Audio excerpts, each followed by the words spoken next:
There's a really good picture book, kids book called The Invisible String, which for any parent that has a little lamb like Tommy, you know, mummy's boy, it talks about the connection, you know, that mummy and daddy or whoever are always there, and there's an invisible string between the two of you. So that's another book that we've been reading him, so that he knows that mummy's always coming back or mummy's always there, because that's been a big thing for us. Separation anxiety has really been challenging for us. You know, he's 3, but he's had it almost every day since, you know, he was 12 months old, really. We really have to drop and run, which has been the advice of both the daycare and the kinder to, not drag out any of that. And he settles very quickly, but pulling him off is super, super challenging. Hello and welcome to Parenthood, conversations about life after kids. I'm your host, Leonie Liv, and every fortnight I will bring you discussions about the real and raw realities of parenting, life behind the Instagram filter. Join us as we laugh, cry and bond over the organised chaos that is parenthood. Real talk. Hi, everyone. It's great to be back on the pod with my bestie, Liv. Hey, everyone. How you feeling? Oh, Leonie, thanks for buying me so many wines last night. Apologies, everyone, for the rather husky voice today. It's just because I was yelling and singing my favourite songs. I'm well known to achieve a husky voice the next day. Oh, yeah. So we actually had a bit of a night out on the town. I feel, as everyone listening, I feel like it was very way overdue for us, Liv, actually. We had a bit of steam to blow off, that's for sure. You know that it's going to be a big night when you start off the evening with cocktails and migrate from there. It was good, but we were sensible because we all know that nothing good happens after 2. We've finally learnt that lesson. Yes. Now we're in our mid-30s and we were home way before that. So well done us. And no shots. And no shots for once. Thank you. Yeah, thank you. I'm usually the shot girl. Shot on entry, shot on exit. Hit me up. Yeah. I think that's why we're feeling a bit better than perhaps we were anticipating today, so we can go forward with this podcast recording. Yeah. We weren't sure how we'd pull up, but we both have voices, so that's a good start. Liv's just hanging on by a thread, but you're still there, hon. I can still hear you. Can we just even talk about the fact that, like, how nice is it to just step away from the fams for, you know, an evening, even sometimes just away from the partner, away from everyone, be with a whole bunch of girlfriends and just have a good laugh. Like it's like critical, I feel. Like yourself. Oh, having 100%. So nice to just have a break from the bath and bed and feeding and chaos and mess and just to dress up and feel good about yourself and most importantly, chat with your girlfriends and laugh and be a bit silly. I feel like it's one of those ones as well. I think when we both met early yesterday evening, we were both like, feeling a bit guilty, like we've just left our partners for the bed bath routine. I'm not in the good books. Everywhere. I'm definitely, there was some chewed when I was dropped off. That's for sure. Yes. It was have a great time for good teeth. Sorry, not sorry, you know. No. But so important though. Like I think, you know, I always feel a bit flustered when I first arrive at any venue because it's just like the chaos of having left the whole household, you know. But after like that first sip of a cocktail, I'm like, okay, I'm feeling like I'm simmering now. Just breathe. We're back. We're here. Yeah. No, it was great. We're back. Lots of fun. Yeah. It was good. So today we will be talking a bit about transitions, but I want to hear first and foremost, given it's one of our first episodes for the season, Liv, how was your holiday break? Oh, it was so fun. It was so needed because we haven't had a holiday or a good amount of time or been able to do anything for 2 years. So I was totally cool with unpacking and repacking and doing 25 loads of washing each time we got home before we went off somewhere else. We went up to Queensland, which was great. So the borders allowed us to travel up there. So, so we lucky. took our 2 car seats and 4 suitcases and the cot and Griswold's on vacation.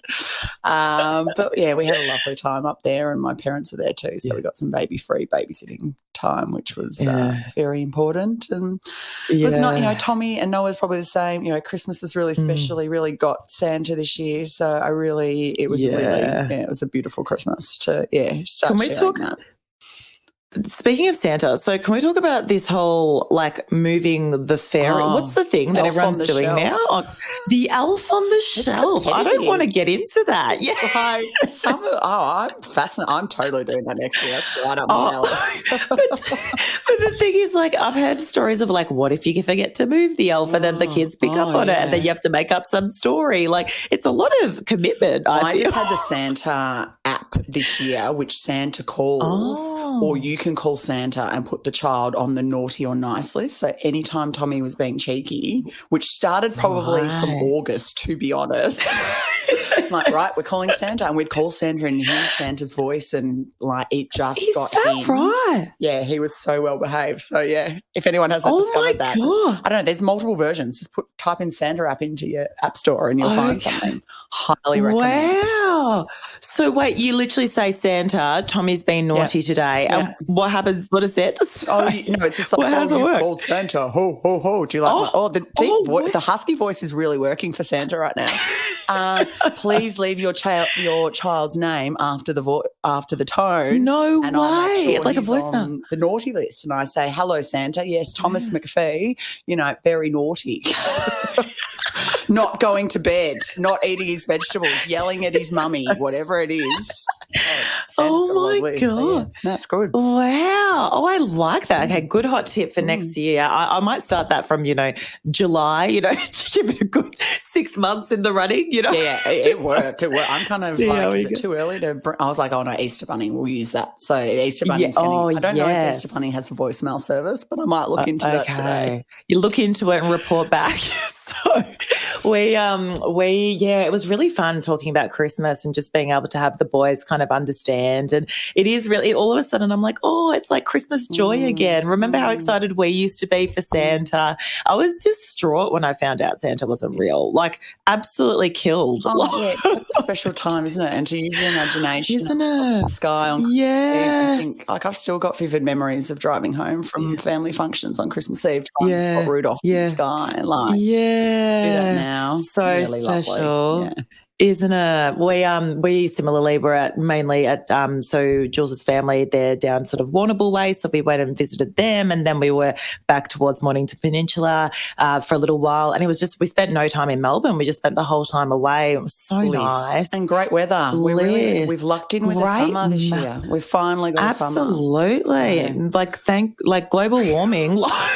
It is scary. I guess the only advantage, but yes. I know. It's what's it going to look like in a few years' time? But we'll take the good weather for, we're from Melbourne, but it's usually 4 seasons in a day. So pretty happy with that. But yeah, so tell me then, talking about transitions, we'll hit up our topic for today. So so we've both started the boys, you've started Tommy at kinder this year. Noah started at early learning. So talk me through the lead up to it. How did he go? Oh, he's been really excited. We've done a lot of prep. I've spoken before about Tommy being quite a mild-mannered, nervous kid from time to time, quite attached to me, even though he's very established in childcare.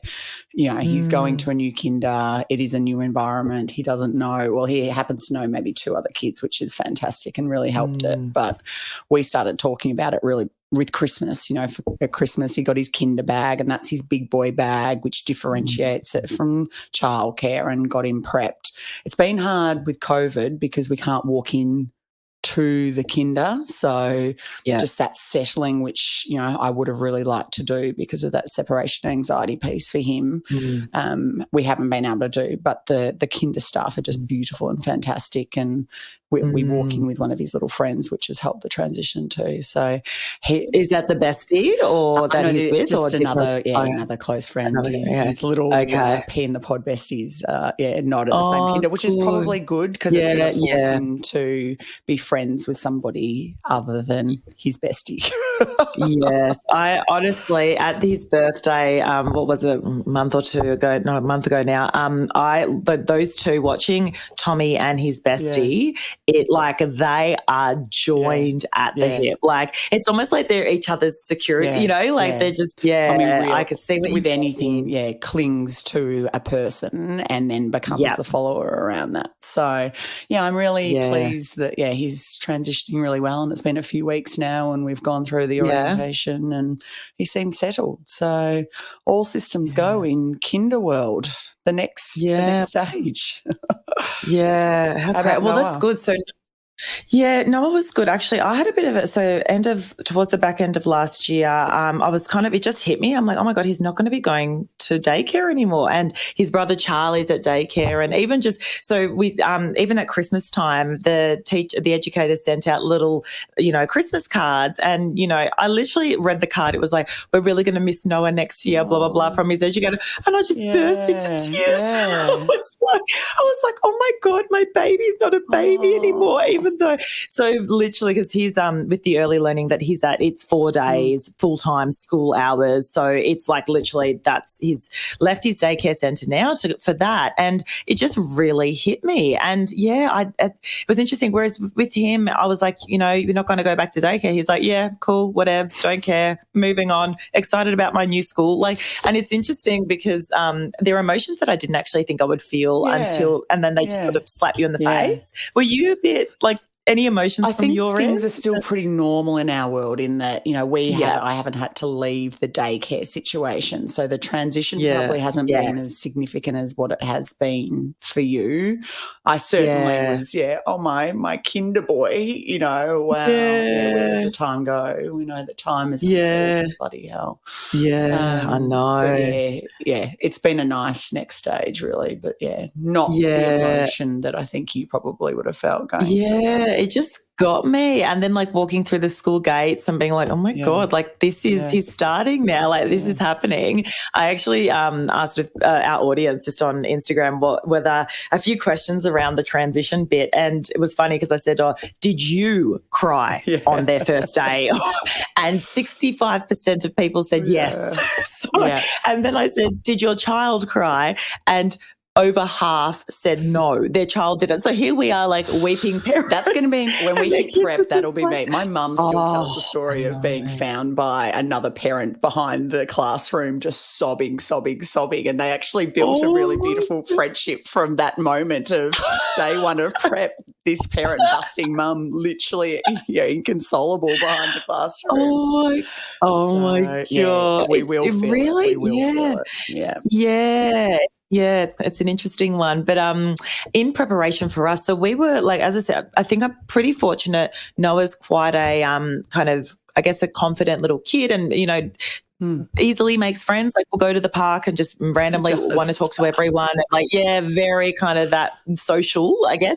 And so love is always up for a new experience. So I think this whole thing with the school, I certainly we drive past and I'd say, this is your school. You're going to go there next year. And also the school bag, like just kind of, getting them all excited by that. You get to have a packed lunch. Like we're doing Lunchboxes now because obviously it's a school-based kind of early learning. So that's exciting and all of that. Okay, so we need to stop there. Are you feeling the stress around lunchbox preparation that I am? There's a list of all the things that we should and shouldn't include and please minimise plastic. So I'm thinking, oh God, it's got to be super healthy. I can't have one scoop of sugar in there. So the kid's going off with all of these vegetables. He doesn't eat vegetables at home, but the box comes back empty and the teachers are saying, no, he sits up there and demolishes it all. Really? I've got to chat with some of the other mums and we're like, what are you putting in the lunchbox? We don't want to be judged. Oh my goodness, it's another thing. So wait, what do you put? What's your go-to at the moment with the lunchbox? So we have a morning snack, which is usually apple and some carrot and maybe some popcorn or something like that. And then for lunch, he will usually have a sandwich or a wrap or something and then some fruit. and probably some more popcorn. That's really as far as I've gone. But I've seen some super amazing lunchboxes that have got some really extravagant and options. And I was like, I really need to lift my lunchbox game. Sorry, Tom. Vegemite sandwich for you. Okay, so we're the same as us. Basically, we it's like fruit, little crackers and stuff for recess, and then like a sandwich and some fruit and sultanas. I throw them in. But the other day, so I feel like with the communication with the school, either I'm just not prioritizing paying any attention to it, or I'm just like in another world. But the other day I was like, just make him a peanut butter sandwich and pop that in his lunch. But to pick up. I get to pick up. I'm like, where's my kid? And then like the teacher comes out. She's like, just by the way, we can't do peanuts in future. And I was like, I don't get any of these memos. I'm just in there like the other day, for example, I'm at the school gate and I notice all the kids are walking out. They're all wearing these colourful socks. And I remember Noah brought these colourful socks home like a couple of nights before. And I was like, that's random. What are these for, Noah? And Noah's like, I don't know. I'm like, sweet, whatever. So threw it in the drawer. They're all walking out and Noah's not wearing the colourful socks. And I'm like, oh, my God, was I meant to take the socks to school? Like, I am so out of the loop. The newsletter, mate. You need to read the newsletter. So the teacher comes out. She must think I'm absolutely useless. She's like, Wednesdays is the colourful socks day. I'm not sure if you – and I was like, oh, right. Noah doesn't care. He's like, yeah. I'm like, oh, no, did you feel left out? He's like, no, I don't care. Whatever. Colourful socks. Like, I was wearing white socks. Be different. That's a colour. Yeah. And I'm like, where? And the thing is, there's no written newsletter. I don't know if your kinder is the same, but for us, we have this portal that we have to go on. It's all online. Like, do you go on there? Is there a portal for kinder or what's the story? We're at a community kinder, so we don't have a portal, but we do have a comms officer who is responsible for sharing a lot of updates out. So she does all of that. But like what? And then email. So our kinder teachers have been emailing us updates, which has been fantastic every day. So you knew about the peanut butter sitch, or because I didn't know about it. Like everyone that's probably listening is like, I knew about that too, Leonie. Like, what the heck? Like everybody, Leonie's incredibly intelligent, but she does have a couple of blind spots. I'm like, if it's not like to do with, like, I'm like, I could get my kids ready and at the school gate. That's pretty much where it is. Like, I'm like, now they're yours. A lot of centres, and even daycares are dairy-free, nut-free, just because so many children have, there's high sensitivities and allergies to whether it's egg or nut or whatever it might be. Yeah. Hence why, you can't bring cakes in to celebrate birthdays and certainly now our centres, they do the cake on site in the daycare. Kinder, I can't remember what they do, but I feel like there was I'm pretty sure I saw something in bold, which was no cake. Is that right? Okay, I would have, totally missed that memo too. I should probably start paying more attention. Poor Noah, who's like, God. But yeah, so I actually did ask our audience as well, what other hot tips did they have around preparing your child? And they essentially said what we've been saying, Liv, but a few people use the term social story. Have you heard of that before? Never heard that. Okay, so essentially using that story around, this is what's going to happen and you're going to go to school and it's going to look like this and, and just kind of setting those expectations up front. But I'd never really heard of, a few people like, we just do social story. And I'm like, okay, well, now I'm in the loop with what that means. But that's interesting. Yeah, it's the storytelling bit, isn't it? Doing the drive-bys, we did something similar too. Like, this is where you're going to go, and the kinder were great at giving photos of all of the kids in the kinder class and the teachers. Oh, that's so he's we're trying to familiarise him with each of the kids' names because it's another 25 new kids that he has in his week. So yeah. I feel like you're so in the know. Like, I'm literally like, I know nothing about what he does or who his friends are. I've got people helping me. They're probably listening right now. You know who you are. Thank you for helping me navigate through kinder selection and just being a mum in general. But do you know what they do all day? Because I don't. Play some sandpit, go on the swing, play with some cars, read some stories. What I do know is that there is so much time and effort, particularly, just seeing already what our kinder teachers put into, their learning and their development and the individual needs of all the kids, which was the reason we chose our community kinder. I wanted community kinder because I wanted to feel part of something, and I went to a community kinder, and it was the feeder to the primary school that I hope Tommy will go to. But, it's been really nice to meet some other people, and then, particularly the two teachers who just pour their heart and soul into the development of these little kids. So how do you meet the parents? Like, how do you know these people? How are you on a WhatsApp group? I'm on a committee, Leonie. Oh, stop it. Of course you are. That's why you knew about the peanut butter. Free time, I'm actually on the subcommittee, but somehow I found myself taking on some additional responsibilities already. Funny about that. But it's been fantastic because these kinders are run by management committees, which is effectively the parents, and there's maybe 15 of us in varying different roles, whether it's comms or, the president role or, the treasurer or whatever you might be. We've all got a portfolio that we have to manage to ensure the smooth running of the kinder, which is fascinating. Yeah, and I was saying to the committee group or some of the members, how tiring, working in business, we know how tiring it would be to change your manager every year. You have 15 new parents or a mixture of new parents coming in with different ideas, different processes. It's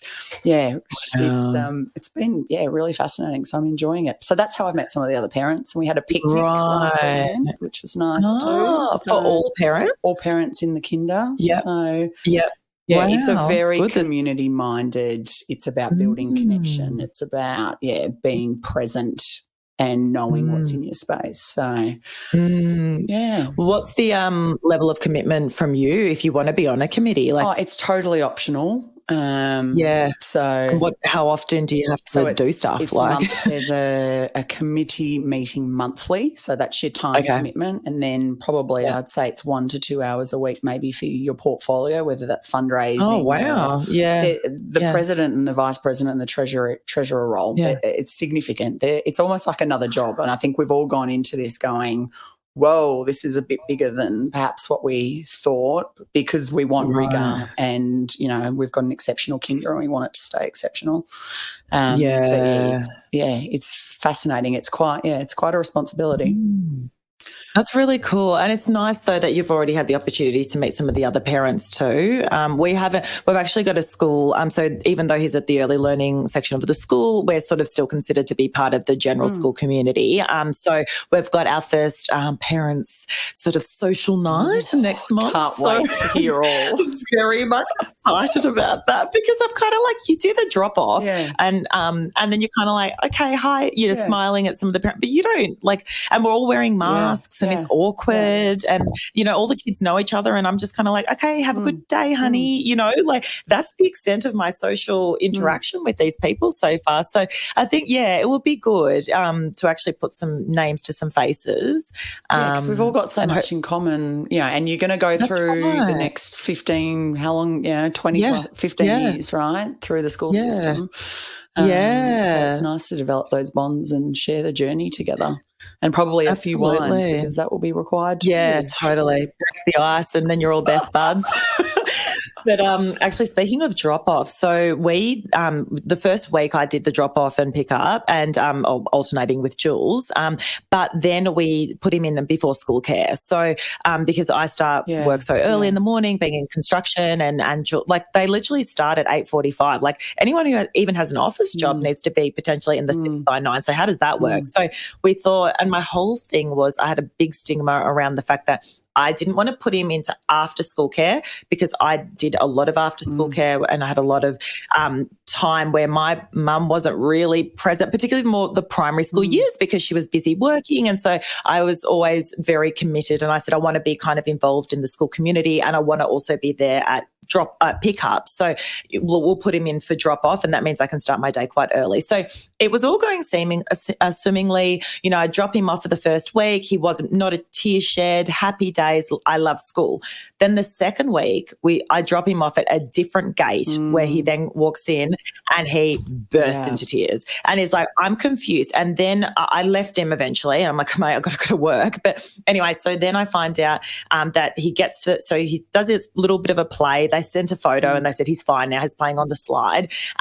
And then they transition them into the classroom by 9 o'clock. And then he sees all the other parents, you know, arriving with their children. And he's looking at the teacher going, is my mum coming now? I'm confused. And she's like, no, we're starting the day, honey. It's all right. Your mum will be there. But it was really interesting because they handled it certainly in a way that I had never really, you know, we certainly didn't experience this, Liv. So basically he gets to the classroom, he's in tears. One of the teachers takes him for a little walk around the campus, and she's telling him that he needs to focus on his breathing. And like, because they meditate every morning. It's like a thing. Oh, I don't know. How do you get 3-year-olds to meditate? I don't sit still, and yours is meditating.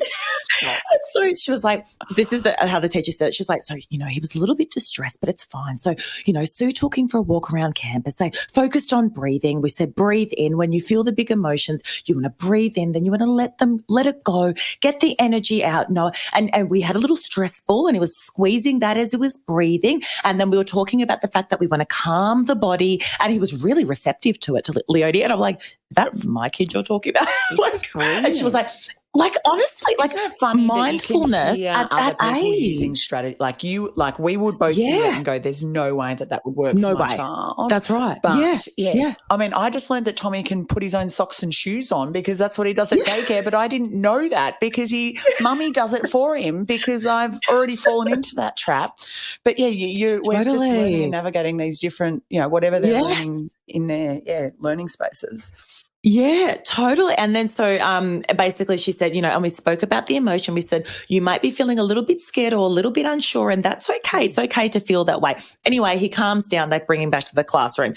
This happened for about 3 days straight where he was a bit stressed out because he's like, dude, what is this before school care thing? Yeah. And she was like, you're different. But she was like, you know, the way I worded it was, you have an extra play in the morning before everyone gets there. Aren't you so lucky? So like it's a bit of a positive thing. Anyway, day 3 of this transition, he gets to the school gate and it's 7:30 in the morning. I'm like, okay, here we go. You're going to go see Sheila before school care. And he's like, Mum, I feel good today. I'm going to be happy. And so Sheila opens the gate and there's little Noah, you know, smiling at Sheila being like, and she was like, wow, I get a smile this morning and not tears. And he's like, okay, Mum, I'm good. Bye, Mum. See you. I know you have to go to work, but I'm good. And off he goes. And then when they transition him to the classroom, similarly, he's got a big smile on his face. And so the teacher at the end of the day said to me, she goes, Noah got the award for bravery today. He was the class captain because he was very brave coming to school with a big smile on his face. And I was like, bursting with pride?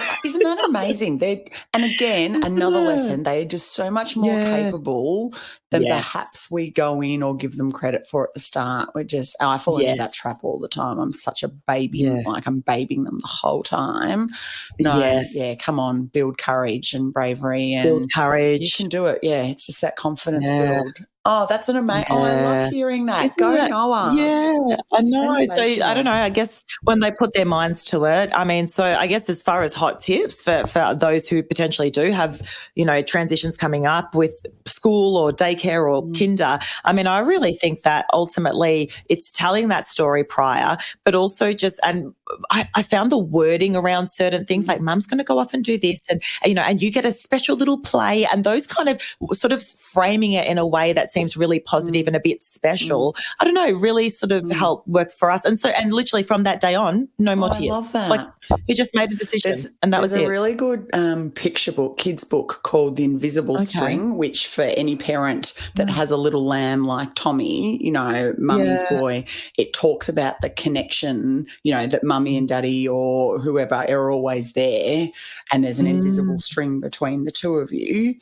So that's another book that we've been reading him so that he knows that mummy's always coming back or mummy's always there because that's been a big thing for us. Separation anxiety has really been challenging for us. He's 3, but he's had it almost every day since he was 12 months old. Really, he's fine. We really have to drop and run, which has been the advice of both the daycare and the kinder, to not drag out any of that. And he settles very quickly, but the pulling him off is super challenging. In fact, I don't know if I told you this last night, but Thursday we had our first. I got the first instance of this. I got a phone call from the daycare at about midday saying, Tommy has been saying all morning that he's not feeling well. It's a bit unusual. He doesn't usually do that. So I was like, well, I'm in the city. My husband will come. I call Mark after, and Mark says, there's nothing wrong with him. And Tommy had said, just tricking. I was like, you're 3. This is way too early to be doing I don't feel like school today. God. I'm just going to take a sickie and go to sick bay and get the teachers to call Dad. So I don't know what the heck we're going to do. I don't know how. And maybe he was feeling off or tired or something. I don't know. But I was like, just tricking, and had a smirk. He's heard me tell Mum and a few other people, and he's just got this children's smirk on his face. What a little trickster. So that is gold. We'll have to see how that goes over the next couple of weeks. But he will do anything to try and just be at home. He's a real homebod, which might be a COVID outcome, but he would much prefer to just be at home in his own space. I'll be like, Mummy's going to work, Daddy's going to work. And he's like, Tommy stayed home by himself. No worries. Like, oh, really? Like, who's going to feed you? You can't stay at home by yourself. He's like, no, Tommy stay at home. I'm like, oh, God. Oh, my God. So the separation anxiety, I think that's a good one to talk about. So you said essentially the tips you've had around that. So how do you know if they've got it? Basically, every time you go to drop them off, they're distressed? Is that essentially what it is? Tommy, he just clings like a little koala. Okay. And he'll start crying and no mummy, no daddy, he's distraught. More, we have some good mornings, but there's probably a couple of drop-offs every week that he, usually Monday, after having three days home with us, Monday is the toughest. He just really, really struggles to settle. They say, with us there. So they've just said he will be fine. They're so fantastic at distracting him and welcoming, and they know how to manage him, which I think is a really critical thing around, it's managing separation anxiety, because they have to go to someone that they trust and feel safe in that environment. So the relationship, so there has always usually been the one educator, even if there are 4 in the room, there is one that we know he prefers.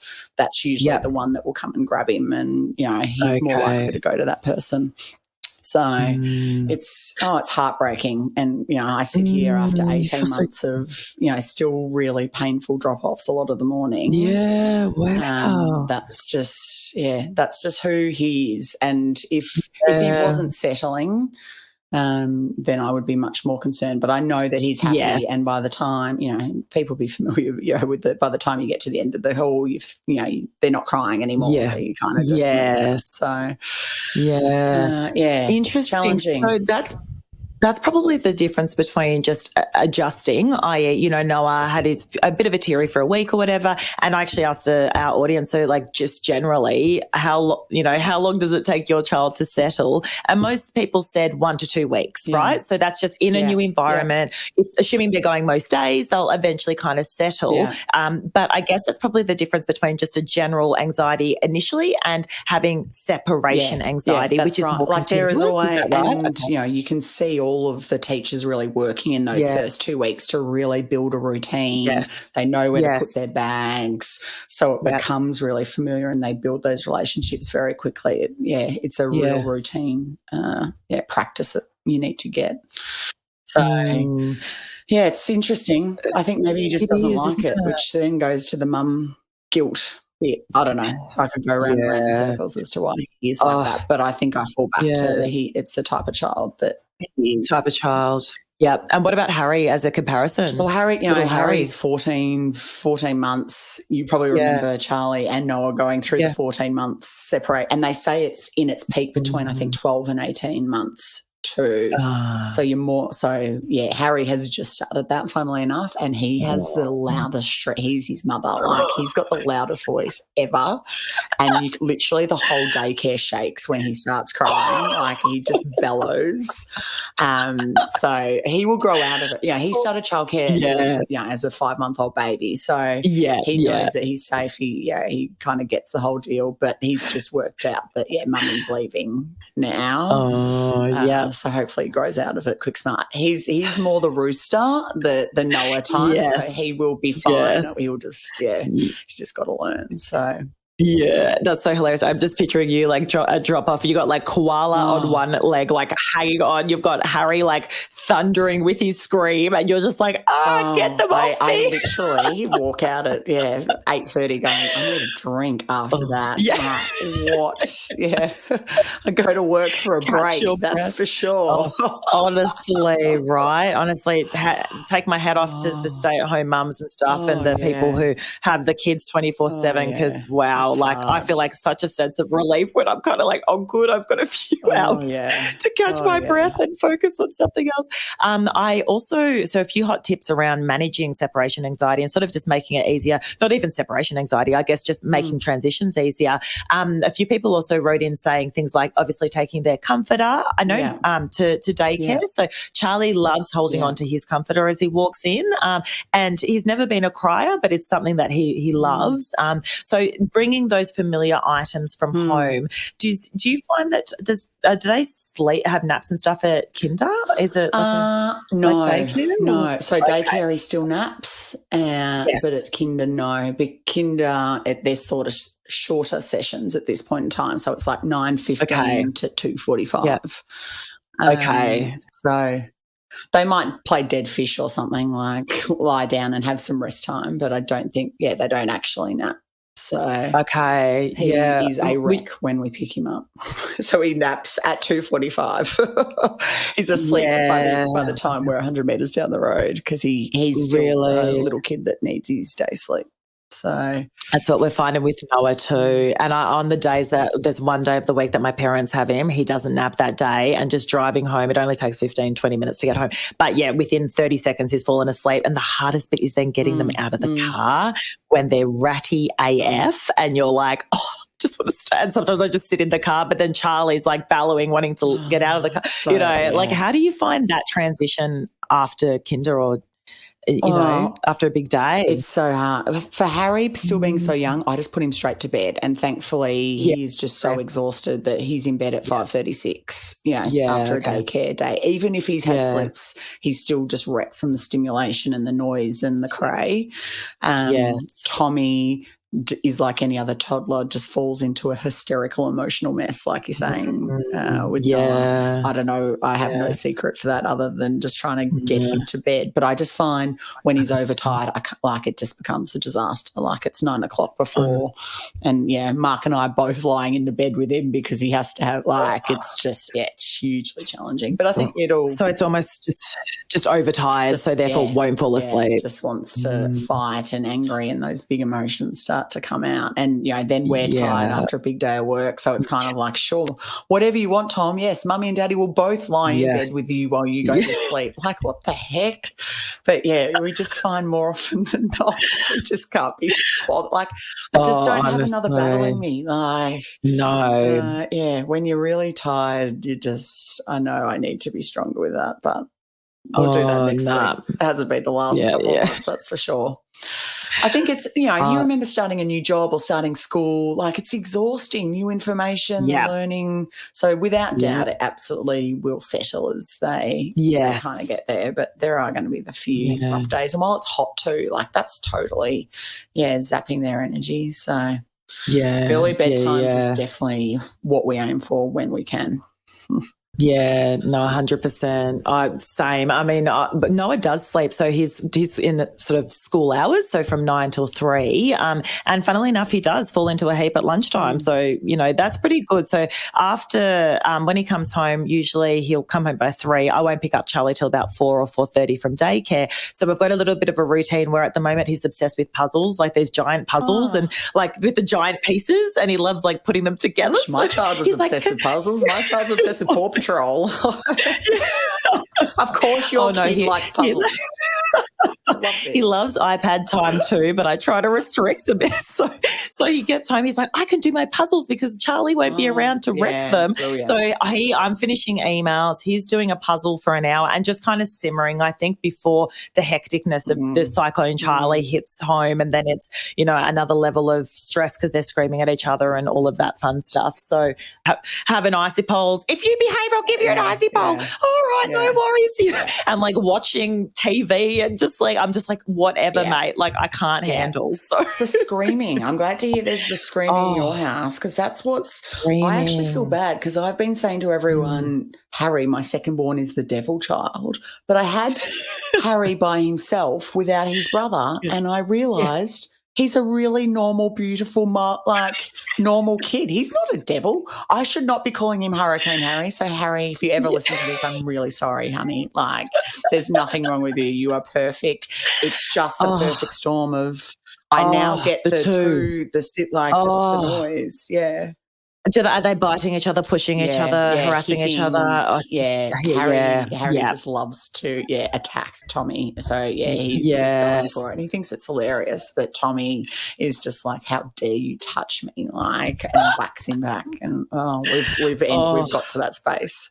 Yeah, it's fun, isn't it? Although I have to say, now we're in the place where, and our boy's just that little bit older, and a bit closer in age. So now what is it? Charlie, I mean, come on, Liv, how old's Charlie? Charlie will be 2 Charlie's 2 in 2 mid-year, and Noah's 3, and they're getting to the place where they're starting to play. Yeah. Like I'm talking 15 minutes of play, and it's not like screaming, which is really nice. So I'm hoping to get more of that moving forward. Silence, yeah. But all right, well, I think that's probably a wrap on the transitions. I think ultimately, as far as any resources that people can turn to, do you like my background noise of screaming children? Parenthood, mum life. It's like parenthood. Very authentic. Very authentic. One thing I did want to point people to was actually episode 5, where we get Giulett Moran, who's a psychologist and mother of 3 boys, on the podcast, and she talks a lot about sort of how to manage transitions. I think you've listened to that one, Liv. That was fantastic. Yeah. There's actually a lot of strategies that she discussed. In that one. We were talking about you were talking about leaving the park and a few other. Yes, that's right. Yeah. Very good. Good suggestion. Go back and listen. So not to the work that's already been done. Not to pat myself on the back too much for that one, but she was fantastic. Yeah, so that's a good one for people to go to. I mean, obviously, Raising Children Network is great as well for sort of support around transitions and anything shout out really Maggie parenthood. Please come on to the pod because she talks a lot about transition in her, again, Mothering Boys book, given we're mums of boys. But yes, she I did reach out to her more recently. It turns out she's busy writing her, 12th book, not 12th, but, she's written a few. So she's writing a book at the moment. And apparently that, I'm like, just give us all your info. I'm so down. So basically the response was, writing a book. I'll be back on the radar in like April. I'm like, all right, Maggie, you do you, but we will get you on this podcast. If we just keep putting it out to the universe, it'll happen. It will happen. I love it. All right. Well, that's a wrap. And we'll speak soon. See you later. Bye. Thanks for listening. If you enjoyed this episode, be sure to subscribe, leave us a review, and give us 5 stars if you're feeling fancy. Want to be part of the Parenthood community? Join our Facebook group and follow us on Instagram @ParenthoodPod. Now, I'll let you get back to the organised chaos. Until next time.